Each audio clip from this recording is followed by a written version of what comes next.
How many times have you found yourself being told to just grind Freeplay? Or to warm up in Freeplay every day? Now, how many of you actually know what you should be doing in Freeplay? For those of you who don't, or those just looking for some Freeplay drills or routines to improve your mechanics immediately, don't worry, I got you.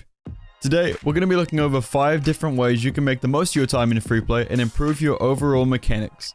Each of these drills are very simple but very effective and all train different aspects of your gameplay. Now, real quickly before jumping in, I just wanted to say that I'm currently streaming every day on Twitch and would love to see you there. Or actually, in the middle of editing this video, I got partnered on Twitch, so that's pretty cool. The link to my Twitch will be in the description, but it's also going to be the pinned comment. And one last thing I want to mention today is a big thank you to our sponsor. Today's video is sponsored by ExpressVPN. Now, for those of you who don't know what a VPN does, it's basically like your own private connection to a server that then connects you to the internet. But Thanovic, why do I need that? You need a VPN because it means everything you do online gets traced back to a server instead of you, which gives you complete online privacy. Now that we're all working from home, think of all the confidential information you handle daily.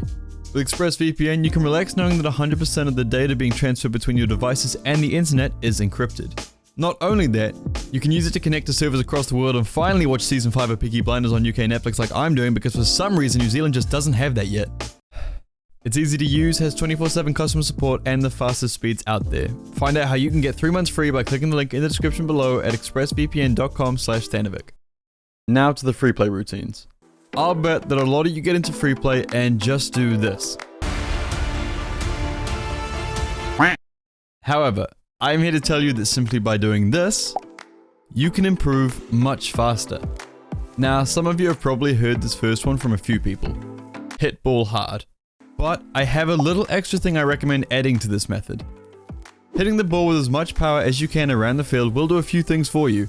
You're going to learn power shots pretty quickly and learn the best way to get the most power in each position, which can directly impact your shooting power and defensive clears. Another thing that this will improve is your speed. You're going to be aiming to move around the field to catch up to the ball as fast as you can in order to make that next hit. Over time, you will make a few mistakes, but this is where you can start to implement recovery practice. This drill is often recommended for anyone looking to warm up in general, but what I suggest adding to it to help you improve a lot quicker is to take one mechanic you're wanting to work on and implement it as often as you can. An example of this is something like half flipping. Anytime you end up the wrong way, you should be looking to half flip as fast as you can. Yes, you might make some small errors sometimes, but you're going to build up muscle memory faster by forcing yourself to make decisions quicker. Recently, I've been working through my flicks, and so while I'm moving around the field, if I ever find myself underneath the ball, I'll try and catch it and quickly flick. This way you're building power, speed, quick decision making, and whatever mechanic you want to focus. Next up, while we're talking about flicks, this is a training method you should start using to build power and speed behind your flicks. The idea is to flick the ball from behind the halfway mark and have it go in without hitting the ground. Once you flick the ball, you should be moving as fast as you can to try and get another touch on it. This is also how this method will help train recoveries and speed. However, even if you can't reach the ball, but it doesn't hit the upper half of the goal, it is likely to be saved anyway. This is where you have to be tough on yourself. You are aiming for full power flicks in the top half of the net every time. You need to try different flicks to see which one you can generate the most power from and which one you still find yourself struggling with. This is also a great way to work on your recoveries from different positions that you'll find come up often in game. On top of all of that, your shooting range is increasing and you'll become more of a threat from a distance. Now, if you are looking for a bit more information on flicks and the 5 best flicks to learn to improve your offense, I recently put out a video as part of my 100-hour series, and the link to that will be in the description. The next training routine to use is to turn off your unlimited boost and work your way around the map maintaining momentum. Some of you might feel that turning unlimited boost off might limit your warm-up in a few ways, but if you use this as well as some of the other routines, which I suggest you do, you'll find that it can help to isolate and train different aspects of your gameplay.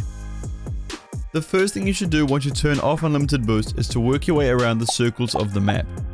Turn ball cam off and slowly drive over the boost pads in circles, starting with this one here. This is to make yourself familiar with the layout of the map. Next, you want to keep ball cam on and work your way around the same circle. This forces you to build the muscle memory up without having to constantly look for the pads. Once you're hitting about 90% of the pads, you should then move to the next circle out and work your way around learning the entire field. Now, once this part is done, you should start learning little paths you can use in game. A good example of this is one that a lot of players use on defense. If you don't have time to get to the corner boost, you can very quickly gather a few boost pads in front of the net to keep yourself close to the action. This path is one a lot of players use to keep pressure on their opponents while defending. Once you have learnt a few paths to get around the field, you should start driving around without focusing on the pads. Either keep ball cam on or just completely zone yourself out and try and catch as many pads as you can. This whole process can be pretty tough at first, and you might find yourself getting frustrated for missing pads, but slowly, over time, you're going to start becoming more consistent. Once you get pretty good at this stage, this is when you can start doing the first method of hitting the ball around the field as fast as you can, but with limited boost. This is a really good way to warm up in general, but will also make you way better when it comes to boost management and maintaining pressure on and off the ball. This fourth routine is one I get asked about all the time. If you, like many people, are all confused about this whole air roll stuff that's going around where people are questioning if they should or shouldn't have dedicated air roll directional buttons or just normal air roll, first up, I suggest at least having one directional button bound and normal air roll. This just makes things a little easier for you down the track. But when it comes to actually training your air roll movement and having better control in the air, this is the training routine I use. Head into Freeplay, leave the ball alone, and start throwing yourself around the field aiming at the walls. Yes, I've mentioned this in a previous video, but it can help you with a few things. Firstly, you're going to be learning how to keep yourself from spinning out and failing, which is step 1. Then you're going to be learning how to keep yourself from landing badly on the walls, ground, or ceiling, which is step 2. And finally, you're going to learn how to keep momentum and speed throughout your movement. Step 3. You can change it up from using just air roll to air roll left to right, and over time you're going to find yourself naturally using them when needed, as you'll have built up muscle memory to understand how the car will react when using each input. The way to make this harder for yourself is to be flying from one net to the other, constantly spinning and keeping your speed, then landing cleanly and coming straight out towards the other net. This is going to train your fine adjustments, as any small mistakes can lead to you crashing and spinning out. And because I know you're definitely going to ask it in the comments, I use L1 for air roll, square for air roll left, and circle for air roll right. However, I don't really use air roll right at all. If you'd like the rest of my bindings, there is a video linked in the description. The fifth and final training method, which is useful at all ranks, but especially for those lower ranks. I've seen many of you asking how to get better on the wall and effectively hitting the ball properly. This method is simple. You take the ball up the wall, drive into it so that it leaves the wall, you wait, then you jump and fly straight into it. Now for some, yes, this is really easy, which is good. I'll explain how to make it a little harder for yourself in a second, but for those of you who are struggling with this, after you first hit the ball, give yourself a little time to see where the ball is heading and then fly at it without overly spinning.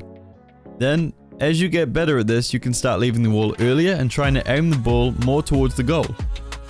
You can also look to include flipping early to try to catch the ball, and also working on your aerial control by rotating to hit the ball cleanly towards net. This exercise is really dependent on what you need to get out of it. If you just need to learn general wall play, then simply hitting the ball, waiting, and then jumping off to hit the ball is going to be perfect. If you're looking to learn a bit more of the experienced movement, you should make it harder for yourself by rotating the car, pre-flipping, jumping earlier or later. Essentially, just change things up when it's getting too easy for you. That is how you progress your own training routines when you find yourself getting used to them. Now, I hope you managed to find a few routines to include in your own warm-up or just your general training. Each of these can help with different aspects of your gameplay, and so if you're looking for one overall routine, I'd say mix them together and do about 5 to 10 minutes on each. Otherwise, try 1 or 2 out depending on what you need to actually improve in your own gameplay. After a week, you should find yourself much more capable in-game and much more confident on the ball. So, hope you guys enjoyed today's video, and if you did, feel free to sub to the channel to keep up to date with my weekly uploads. Something I do just want to mention really quickly is we've actually grown to 46,000 subscribers at the time of recording this, and for a channel that at the start of the year wanted to hit 50 by the end of the year, I don't really know what to say. Thank you guys so much for all the support, on the recent videos.